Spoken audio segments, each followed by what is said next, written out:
大家好，我是你们的老朋友胖僧，今天想跟大家聊聊一个特别有意思的话题——金钱观。这看不见摸不着，却又实实在在地影响着我们的感情世界。听起来是不是有点玄乎？别急，我慢慢给你剥开来看。话说情侣之间那些鸡毛蒜皮的争吵，80%都绕不开钱这个字。你想啊，一个是金钱如命，花1块钱都得掰成2半的人，遇上个花钱如流水、大手大脚的伴侣，那心里能舒坦吗？就像我有个朋友，她对消费特别谨慎，每次看到她男朋友刷卡不眨眼，都觉得对方简直是败家子，恨不得把他的钱包缝起来。虽然现在很多小家庭里，夫妻双方经济地位平等了，但金钱观这东西，就像家里的风水，如果不对付，未来的日子指不定就刮起什么妖风了。金钱啊，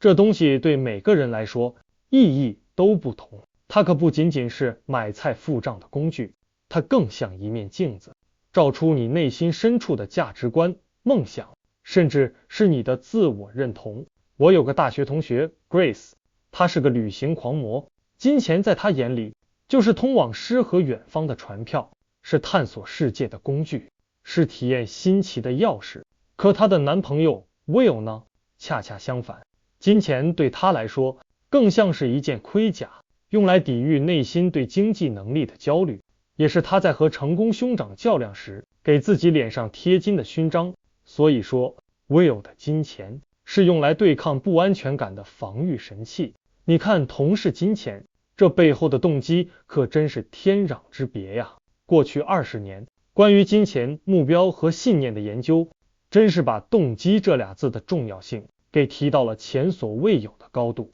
关键不在于你想有多少钱，而在于你为什么想要它。这就像考试，不是你得了多少分，而是你为啥想得高分。研究发现，人们赚取和拥有金钱的动机至少可以分2大类。第一类，我把它叫做成长型金钱动机，比如把金钱看作是获得成就感和自豪感的途径，是付出后应得的回报，是通往自由的康庄大道，或者是丰富生活、享受休闲的工具。对某些人来说，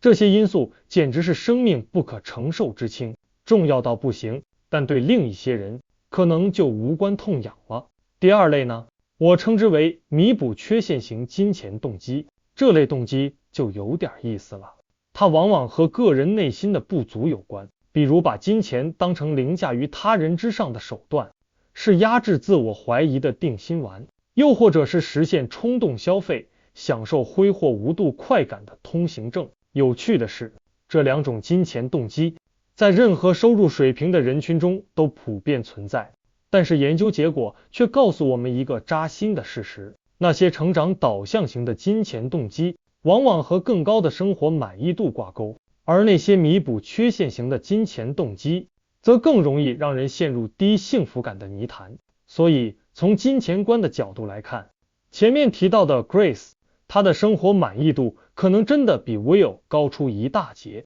这对像 Grace 和 Will 这样的情侣来说，金钱观的差异可不仅仅是影响他们的钱包，更会渗透到他们感情关系的方方面面。研究发现，那些把物质财富和财务状况看得特别重的人，往往恋爱满意度都比较低。更要命的是，那些把自我价值建立在财务状况上的人，在感情中遇到的挑战也更多。这就像一个恶性循环，你越是把金钱当成应对不安全感的工具，你的感情满意度就越可能受到损害。反之，如果你把金钱看作是个人成长的助推器，那结果可能就积极得多。说到这儿，我不得不提我和同事们的一项研究。我们发现，情侣间为钱争吵，一个很常见的主题就是财务价值观的分歧。2个对金钱用途有着截然不同看法的伴侣，那花起钱来简直是水火不容。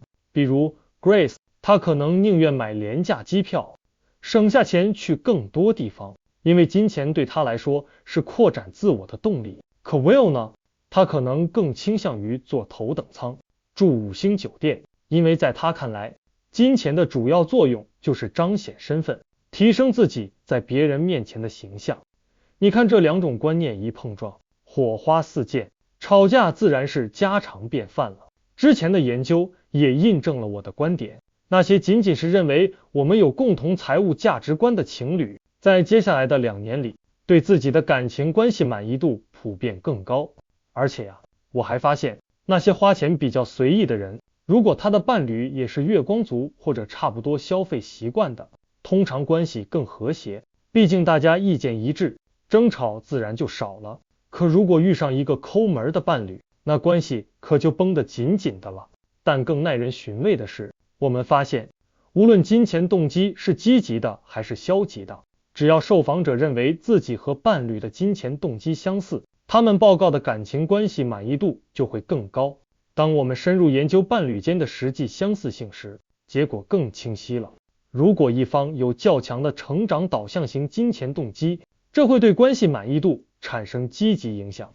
但如果两人都持有成长导向的金钱观，那他们的感情关系满意度简直是芝麻开花节节高。反过来，对于那些主要出于弥补缺陷的金钱动机来说，当只有一方持有这样的金钱观时，这会稍微拉低关系满意度。但如果双方都高度认同这种金钱观，他们的关系满意度反而会明显更高。换句话说，与伴侣对金钱的看法相似，比个人金钱动机本身对关系满意度的影响更大。这让我想到另一对情侣 Taylor 和 Sarah， 他们的金钱观惊人的相似。Taylor 觉得金钱是能让他摆脱质疑的地位象征，而 Sarah 则把收入看作是向父母证明自己比姐妹更成功的工具。根据我们的研究结果，他们俩可能比 Grace 和 Will 更幸福，因为 Grace 的金钱动机完全无关个人缺陷。这种志同道合的力量在感情里真是不可小觑啊！所以朋友们，人们对金钱的看法不仅仅影响着他们的财务决策和整体幸福感，更像一只无形的手，深刻地影响着他们的感情关系。这种影响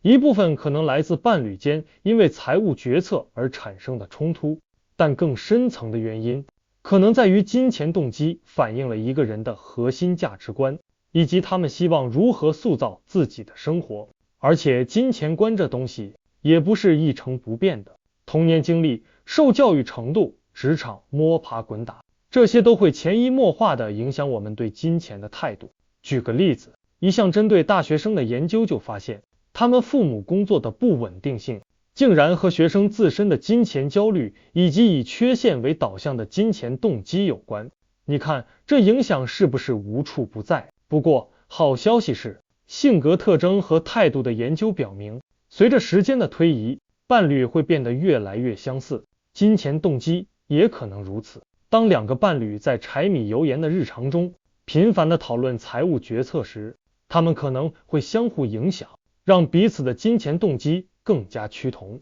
这反过来又可能提升他们对关系的满意度。所以 Grace 和 Will 如果他们能多多敞开心扉，聊聊彼此对金钱的看法，以及这些看法背后的真正动机，他们就有更大的机会了解彼此的价值观，甚至找到共同点。有时候，伴侣之间金钱动机的契合度可能一开始并不明显，但通过讨论，比如为什么要选择廉价机票而不是豪华舱，这就能打开一个更广泛的对话，让彼此更深入地了解金钱对每个人的真正意义。当然，金钱动机只是一个人整体价值观的一个小小的切面，它也只是伴侣可能达成一致或产生分歧的无数个领域之一。一对夫妻在健康、教育、娱乐，甚至床上那点事儿上，都可能有相同或不同的观点，但我们的研究清楚地表明，如果他们在金钱的用途上能够达成一致，